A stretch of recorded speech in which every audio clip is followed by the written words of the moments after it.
أعوذ بالله من الشيطان الرجيم. بسم الله الرحمن الرحيم. الحمد لله رب العالمين الرحمن الرحيم مالك يوم الدين إياك نعبد وإياك نستعين اهدنا الصراط المستقيم صراط الذين أنعمت عليهم غير المغضوب عليهم ولا الضالين.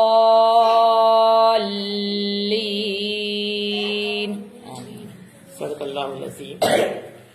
دیکھیے یہ قرآن کی سب سے پہلی سورہ کون سی؟ سورہ فاتحہ. اس کا نام ہے سورہ فاتحہ. اس سورہ کے بہت سے نام ہیں. سورہ شفا بھی کہتے ہیں اس کو. کیا کہتے ہیں؟ شفا والے بیماری سے نجات دلانے والی. سورہ فاتحہ بھی کہتے ہیں. بہت سے اس کے نام ہیں. بس 2 نام ہم آپ کو بتا رہے ہیں. اس کا ترجمہ سن لیجئے. بسم اللہ الرحمن الرحیم. اللہ کے نام سے جو بے انتہا مہربان اور رحم فرمانے والا ہے. یعنی بسم اللہ الرحمن الرحیم کا مطلب اس میں کل 7 آیت ہیں. کتنی آیت ہیں؟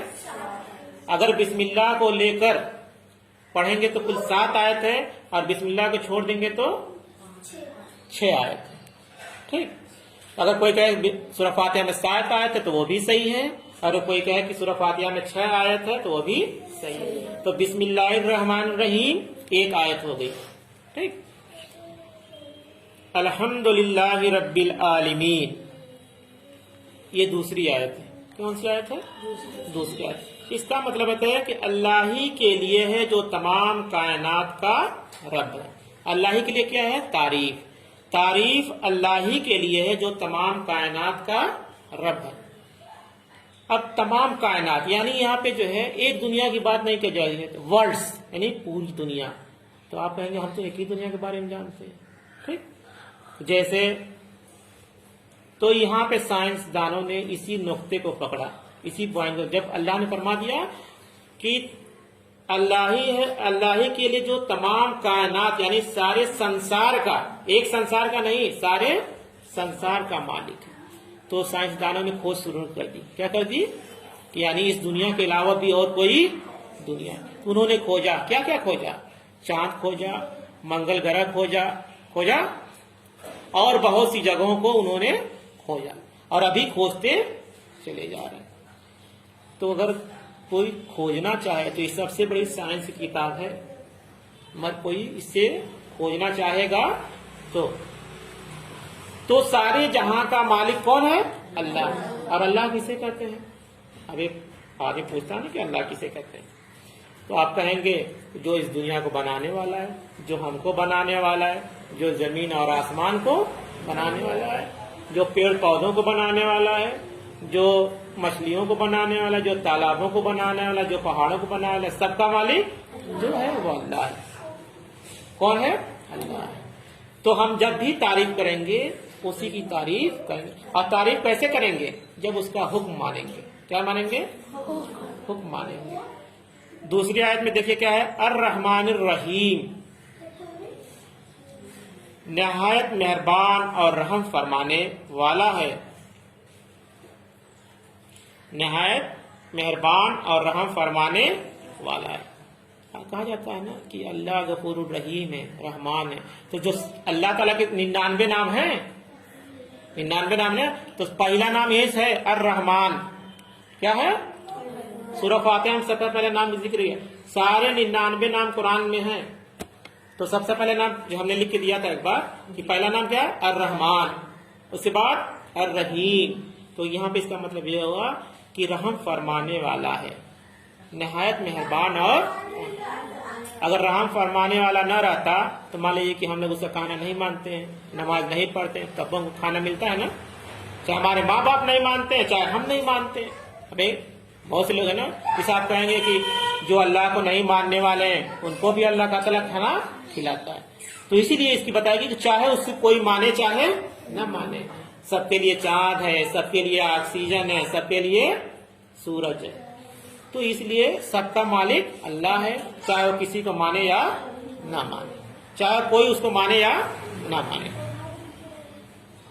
اور پھر مالک یوم الدین، مالک یوم الدین مانے روز جزا کا مالک ہے، روز جزا یعنی جزا اور سزا نے جب حساب کتاب کا دن ہوگا اس دن کا مالک ہے۔ حساب کتاب کا دن کا مالک کا سب کو یقین ہے، کیونکہ مسلمان ہونے کے لیے یہ ایمان لانا پڑے گا کہ ایمان لائے میں اللہ پر اور اس کے رسول پر اور اس کے کتابوں پر اور اس کے فرشتوں پر اور آخرت کے دن پر جب مر کے اٹھائے جائیں گے۔ اگر ایمان یہ نہیں ہے کہ وہ آخرت کے دن کا مالک ہے تو مسلمان نہیں ہو سکتے، ٹھیک؟ تو اس سب کو ایمان لگی وہ آخرت کے دن کا مالک ہے، نہیں جب قیامت برپا ہوگی اس دن سب کو حساب کتاب دینا پڑے گا۔ اور حساب کتاب قیامت کب ہوگی کسی کو معلوم ہے؟ قیامت کب ہوگی کسی کو معلوم ہے؟ جب انسان مر جاتا ہے اس کی قیامت ہو جاتی ہے، پہلی قیامت انڈیویجول یعنی اکیلے اکیلے، یعنی جس دن آدمی مرا اس کی قیامت ہو گئی، یعنی قبر میں گیا حساب کتاب چالو۔ اور ایک قیامت ہوگی ساموہک، یعنی جس دن سارے لوگ ایک ساتھ اٹھائے جائیں گے۔ تو آدمی کا ہے پوچھے قیامت کب؟ جب تم مرے تب قیامت شروع تمہاری، ٹھیک؟ تو آدمی مرنا ہے ہی ہے، جس دن آدمی مرا اس کی قیامت شروع اسی دن سے۔ تو قیامت دو طرح کی ہوگی، ایک اکیلے والی اور ایک دوسری اجتماعی۔ اور اجتماعی قیامت کب ہوگی؟ جب سارے لوگ اس دنیا میں مر جائیں گے اور پھر اللہ تعالیٰ سب کو دوبارہ زندہ کرے گا۔ پھر ایاک نعبد و ایاک نستعین، ہم تیری ہی عبادت کرتے ہیں اور تجھ سے ہی مدد مانگتے ہیں۔ روزہ پڑھتے ہیں، قرآن مطلب جب بھی نماز پڑھیں گے یہ سورہ فاتحہ پڑھنا لازم ہے، ٹھیک؟ چاہے امام پڑھے چاہے مقتدی پڑھے۔ تو ہم کہتے ہیں کہ ایاک نعبد و ایاک نستعین، ہم تیری عبادت کرتے ہیں اور تجھ سے ہی مدد مانگتے ہیں۔ عبادت کرتے ہیں ابھی جب نماز پڑھتے ہیں تو کرتے ہیں، اس کے بعد نہیں کرتے ہیں۔ عبادت مطلب یہ ہے کہ صبح جب سو کے اٹھے اور رات کے سوتے وقت جتنا کام کیا سب عبادت ہے، مگر کیسے عبادت ہوگی؟ جب آپ اللہ کے رسول کے بتائے ہوئے راستے پہ چلیں گے۔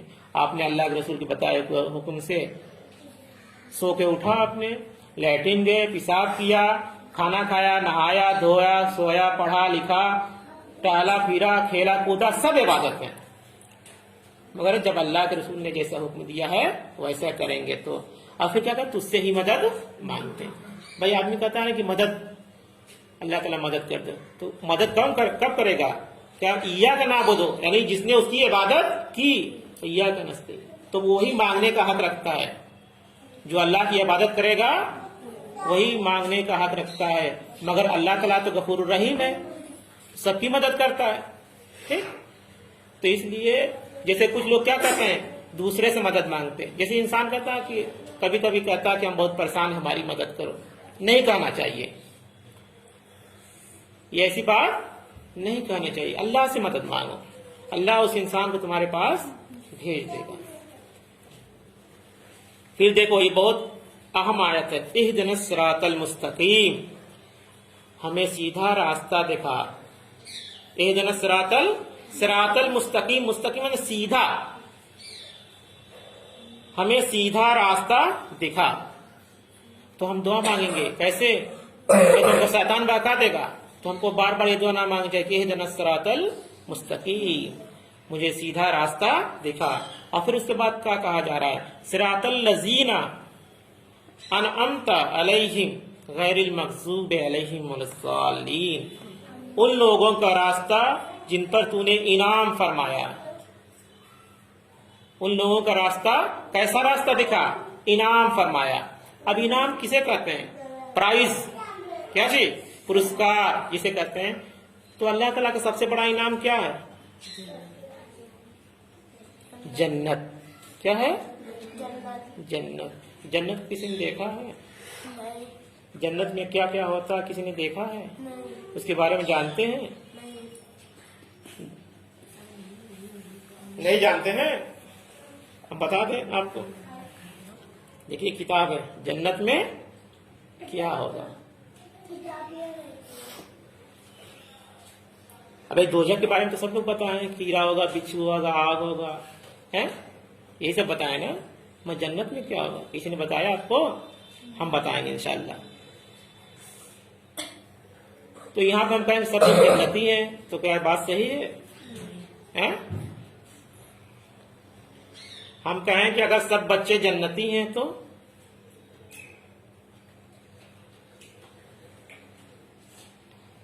دیکھیے بچے سب جنتی ہوتے ہیں. کیا ہوتے ہیں؟ جنتی ہیں. کب تک جنتی رہتے ہیں؟ 15 سال کی عمر تک.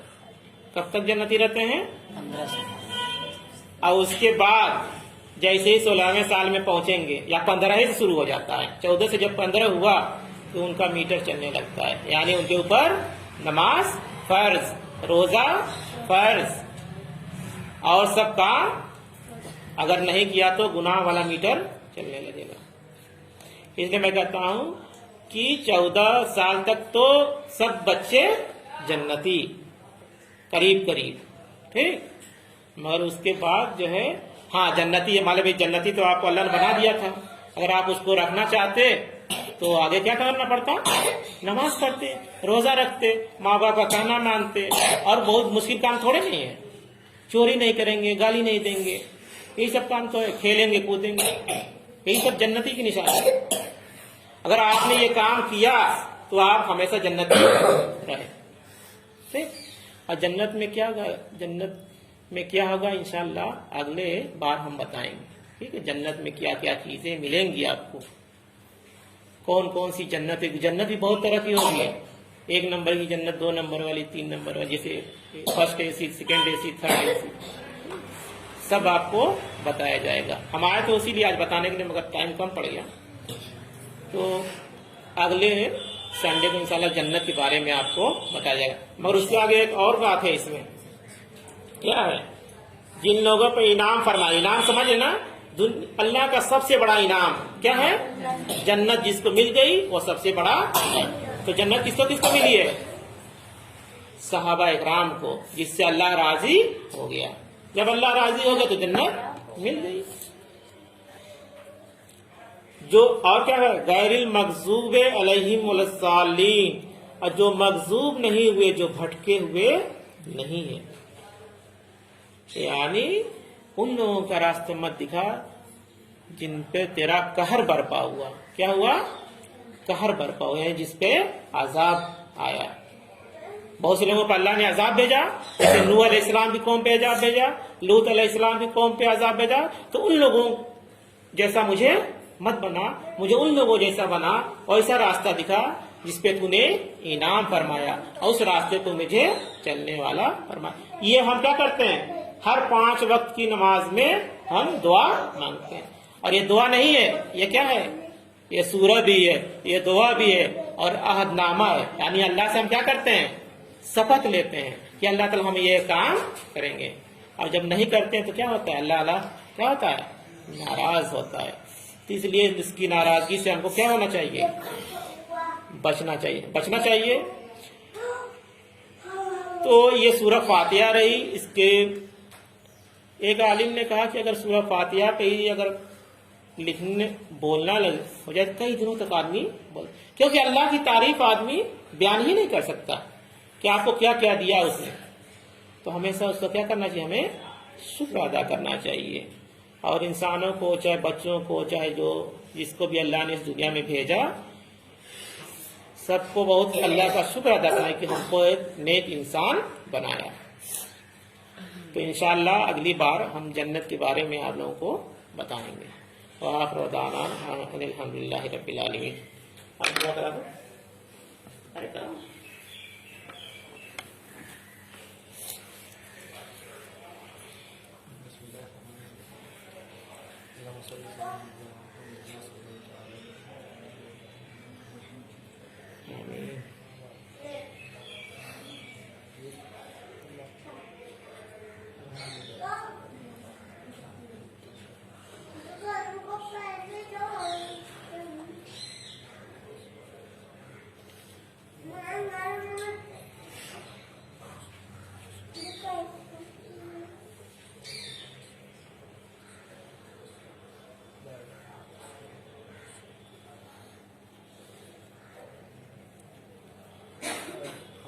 لا الہ الا اللہ محمد رسول اللہ صلی اللہ علیہ وسلم۔ انیس